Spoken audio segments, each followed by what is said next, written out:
Ortimda Kia Couch avtomobili turibdi. Qo'limda esa uni xarid qilish bo'yicha hisob-kitob grafiklari. Barchaga Kia Ademaster Buxoro avtosalonidan assalomu alaykum.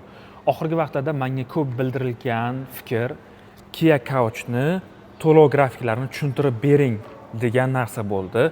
O'tgan safar bu avtomobilni men obzor qilganimda fikrlar turlicha bo'lgan. Men to'g'risi buni narx tomonlama raqobatchisi sifatida BYD Chazor, Chery Arizo 6 Pro, Chevrolet Onix, undan tashqari yana qaysidir avtomobilni ko'rsatgan edim. Ko'pchilik bu avtomobillar bir-biriga tenglasha olmasligi haqida e'tiroz bildirgan, lekin akalar bitta narsani hisobga olinglar. Hozir avtomobilni xarid qilish jarayonida aynan aholimiz, xalqimiz xarid qilish shartlariga ko'proq urg'u beryapti. Rassrochkaga ko'proq yondashyapti avtokreditdan ham ko'ra. Avtomobilni brendiga, uni qulayliklariga emas, rassrochka shartlariga ko'proq qiziqish bildirishyapti.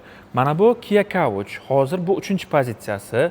Kia Ademaster Buxoro avtosalonidaman. Aytgancha Kia Ademaster avtosalonlar tarmog'ida ajoyib bonus deymi, aksiya deymi, shunaqa narsa qilingan.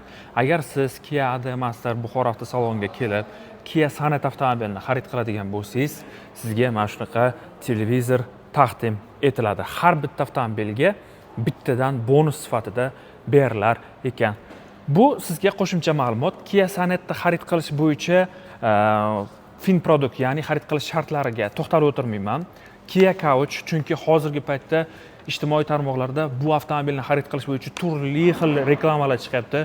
Oyiga 3 milliondan 35 million bilan olasiz, hokazo. Men sizlarga ro'y-rost hammasini ko'rsatib beraman. Shuning uchun bitta videoga like bosib, kanalimga obuna bo'lib, Kia Couch olaman deb yurgan tanishinglarga jo'natib qo'yasizlar. Kia Couch 3-pozitsiya 269 million 900 ming so'm. Yana bitta ma'lumotni aytish yodimdan chiqibdi. Hozir bu video 2026-yil 15-iyun sanasida olinyapti. 16-iyun sanasida ham bunga rassrochka ochilib qolishi mumkin, lekin hozircha rassrochka ochilgani yo'q. Agar joriy kunlarda sizga hamma avtokreditga bor deb qaysidir bitta avtosalon keling, men sizga rassrochka qilib beraman deyotgan bo'lsa, demak sizda 99.9% aldayapti. Lizingni aytayotgan bo'lishi mumkin. Shunga aldanib qolmang. Eslatib o'taman. Agarda Kia Couch uchun foizsiz muddatli to'lov bank orqali ochiladigan bo'lsa, men sizlarga ma'lumotni albatta Telegram guruhimda berib o'taman yoki video ma'lumot shaklida mana shunaqa grafiklar bilan chiqarib beraman. Lekin hozircha bunga foizsiz muddatli to'lov yo'q. Yo'q. Yana bir marta tushuntirib o'taman, yo'q. Qaysidir avtosalon sizlarni aldab chaqirishi mumkin. Aldanib qolmanglar. Sizlarga ahamiyat berasiz. Besключевой достуp, lyuk, adaptiv cruise control, avtomat uzatmalar qutisi, podogreflarimiz bor, orqa vid kamera, orqa partroniklarimiz ham mavjud. Salon o'rindiqlarimiz matodan ishlangan. Mana bu tomonda ham besключевой dostuplarimiz bor. O'rindiqlarimiz mexanik tarzda sozlanadi, multimedia displeyi hamda klimat kontrol. Qisqacha to'xtalib o'tib ketdim. Bundan oldin bu avtomobilni obzor qilganman. Endi xarid qilish shartlari qanaqa? Bunga hozircha rassrochka, ya'ni o'zini pulini bo'lib to'lash ochilgani yo'q. Lizing bor. Lizingda bilasizlar, mashina firma nomiga chiqadi. Undan tashqari o'ziga yarasha shartlari bor. Avtokredit bor hozir. Avtokredit qanaqa bo'ladigan bo'lsangiz, men hozir mikrokredit bank hisobida tushuntirib beraman. Men avtokredit targ'ib qilayotganim yo'q. Faqat tushuntirib beryapman, xolos. Demak, 25% boshlanish to'lovi bilan 25% yillik foiz stavkada 5 yilgacha olishingiz mumkin. Sug'urta to'lovi bo'ladi. Endi men sizlarga oylik to'lovlar bo'yicha to'xtalib o'tib ketaman. Demak, Kia Couch ko'rishingiz mumkin. Birinchi pozitsiyasi narxi 219 million 900 ming so'm, boshlanish to'lovi 54 million 975 ming bo'lyapti. Oylik to'lovi 4 million 800 dan chiqyapti 5 yilga. Buni sug'urtasi ham bor. Sug'urtani endi bank hisoblab beradi, aynan qancha chiqishini. Ish haqqi talab etilmaydi. Boshqa banklarda foiz stavkalar 1-2% farq qilishi mumkin. Boshlang'ich to'loviga qarab va o'sha bankni korporativ mijozi yoki mijozi emasligingizga qarab ham farqlanadi. Undan keyin Kia Couch'ni keyingi pozitsiyasini ko'ramiz.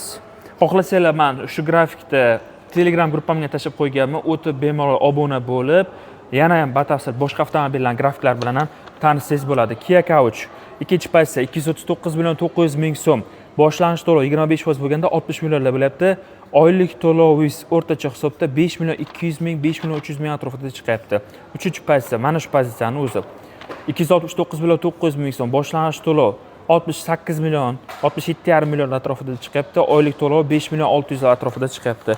Va eng oxirgi full pozitsiyasi 299 million 900 ming so'm, 75 millionlar boshlang'ich to'lov, 6 million 600 lardan oylik to'lov chiqyapti. Mana bu yerda yakuniy summa tan narxi bo'yicha ham ko'rsatilgan. Xuddi shu grafik meni Telegram gruppamda turibdi, olishinglar mumkin. Nima demoqchiman? Biz avtomobilni xarid qilayotgan paytda ko'proq uni narxiga va xarid qilish shartlariga ahamiyat beramiz. Albatta komfortiga ham to'g'ri.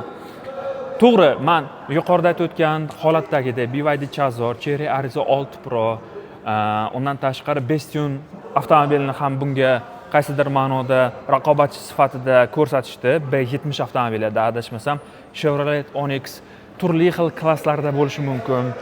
Komfortlari ham farq qilishi mumkin, lekin mana bu ko'proq gapiryapti akalar. Xohlasanglar ham, xohlamasanglar ham, tanosanglar ham, tanomasanglar ham shu. Xullas, agar siz Kia Couch yoki Kia Sonet avtomobilini ko'rsatib o'tgandek ko'plab bonuslar bilan olmoqchi bo'lsangiz, unda ikkilanmasdan Kia Adam Astor Buxoro avtosaloniga tashrif buyurib, avtomobillarni xarid qilishingiz mumkin. Boshqa avtomobillar haqida agar ma'lumot berishimni xohlasangiz, izohlarda fikrlaringizni yozib qoldiring. Video yoqqan bo'lsa, like bosib, sahifamga obuna bo'ling. Avtosalonni manzilini, telefon raqamlarini pastda qoldiryapman. Video yoqqan bo'lsa, yuqorida aytgandek, like bosish yodingizdan chiqmasin. Keyingi videolarda ko'rishguncha hammaga salomatlik tilayman. Sog' bo'linglar, charchamanglar.